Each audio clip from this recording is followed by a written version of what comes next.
वो भी क्या दिन था, मुलाकात थी, मुस्कुराहट थी, हंसी मजाक था। एक तरफ प्रधानमंत्री नरेंद्र मोदी, दूसरी तरफ ट्विटर के सीईओ जैक डोर्सी।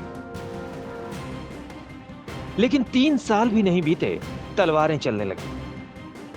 भारत की डिजिटल संप्रभुता के साथ कोई समझौता नहीं किया जाएगा, कोई समझौता नहीं किया जाएगा। अगर भारत में आपको व्यापार करना है, आप प्रॉफिट मेकिंग कंपनी अमेरिका की, स्वागत है, व्यापार करिए, करोड़ों अरबों कमाइए, लेकिन भारत के कानून और भारत के संविधान का आपको पालन करना पड़ेगा।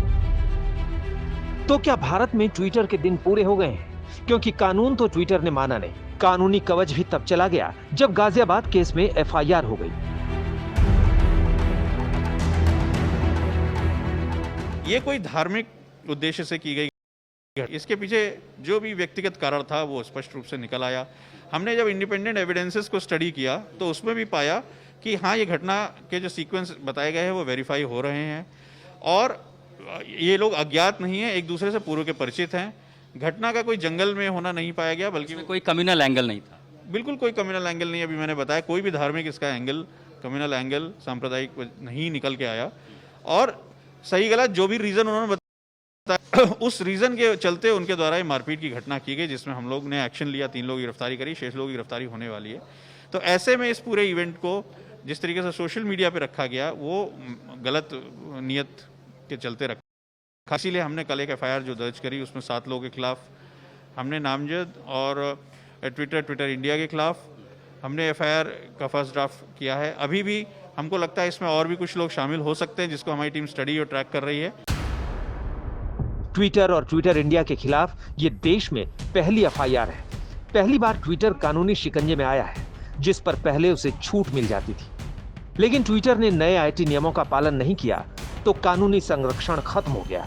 कानूनी कार्रवाई से अब वो बच नहीं सकता था। गाजियाबाद के मामले में ट्विटर ने फेक न्यूज फैलाने वाले ट्वीट नहीं हटाए तो एफआईआर हो गई। ट्विटर जो है एक कंपनी है और भारत में अगर उसको रहना है तो संविधान कहना है। भारत के कानून से ऊपर ट्विटर नहीं है। लेकिन मैं एक बात बिल्कुल स्पष्ट कर दूं कि ट्विटर को मौका दिया गया था कि जो नए इंटरमीडिएरी रूल्स हैं उसके तहत वो कंप्लायंस करे और जो उसके अधिकारी हों वो भारत में हों। उन्होंने फैसला किया कि हम भारत के कानून और संविधान से ऊपर है, हम नहीं अपॉइंट करेंगे। तो जो सुरक्षा कवच मिलता है प्लेटफॉर्म होने का, उनके पास से हट गया। फर्जी तरीके का वीडियो लोड किया गया था। उसमें एक तरह से हिंदू संगठनों को बदनाम करने के लिए कोशिश की गई थी।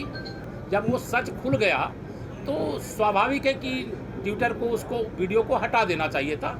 नहीं हटा होगा, इसलिए उस पर मुकदमा लिखा गया। गाजियाबाद के मामले में जिस तरह से ट्विटर पर वीडियो वायरल हुए, जिस तरह से एक निजी मामले को धार्मिक रंग दिया गया, जिस तरह से नफरत और तनाव फैलाने वाली पोस्ट की गई, लेकिन जिस तरह से बाद में यह मामला कुछ और निकला, उससे ट्विटर पर सवाल उठे। क्योंकि सब जानकर भी ट्विटर ने अपने स्तर पर कोई एक्शन नहीं लिया, अपने प्लेटफॉर्म का दुरुपयोग होने दिया। इसे ट्विटर की मनमानी कहा गया। क्योंकि जो ट्विटर फैक्ट चेक को लेकर बहुत उत्साह दिखाता है, वो गाजियाबाद जैसे फर्जी मामलों में किसी तरह की कार्रवाई करने में नाकाम रहा। सरकार ने कहा कि ट्विटर किसी पोस्ट को मैनिपुलेटेड मीडिया का टैग अपनी पसंद नापसंद के हिसाब से दे देता है।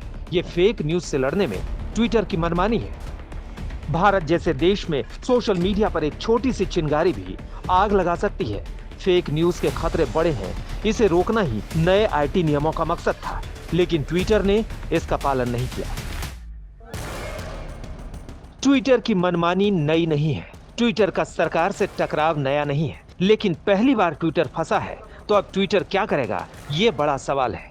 नियमों के पालन में देरी पर ट्विटर ने नई वजह बताई है। ट्विटर ने कहा है कि वो भारत में अपना लोकल ऑफिस बना रहा है।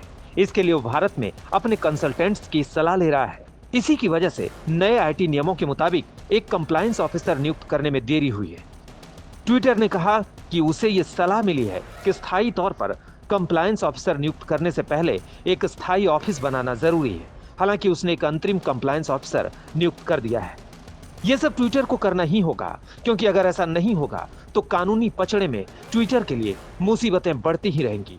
ये गाजियाबाद मामले से क्लियर हो चुका है और ट्विटर को यह मैसेज मिल गया है कि अब बात सिर्फ कहने सुनने तक नहीं है, एक्शन हो चुका है वो अपनी मनमानी से नहीं चल सकता, भारत में रहकर वो अपना कानून नहीं चला सकता।